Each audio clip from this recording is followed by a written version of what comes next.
I want to continue where Mr. Kamal ended. I think cooperation with Turkey, yes. Outsourcing our problems, no. That's the fact. And let's be honest, the impression that we have is the opposite.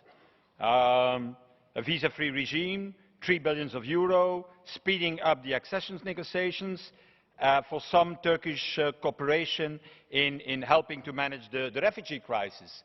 And that, I have to tell you, Mr. President, I find it shameful that in the written conclusions, nothing was said about human rights in Turkey, freedom of press in Turkey, state of democracy in Turkey. That is the failure of this summit, in my opinion.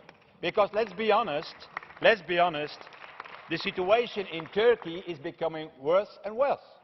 We have seen now a country in which, I think there is no other country worldwide where there are more journalists in jail, in prison, than for the moment in Turkey.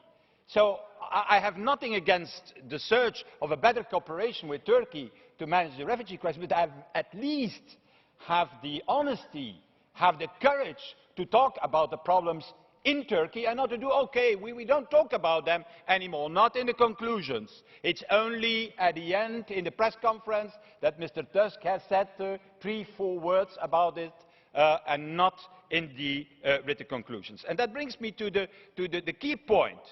Not outsourcing our problems, but solving our problems. That means that we have to fix our external borders, our European border and coast guard. And what I see is that we are not capable to do so. That especially Greece is saying, yeah, we cannot participate because it is the only country for the moment blocking a decision in the Council that has to be taken in a few days, in a few weeks, in December, in a few days. Blocking it because they say, yeah, but it's a question of sovereignty. It's not allowed that foreigners are coming to help us to protect our borders. Well, maybe, Mr. President, we could invite Mr. Tsipras a second time to this Parliament, not to talk about economy and not to talk about this problem, but to talk about his lack of willing European solutions for the problems that he is facing for the moment.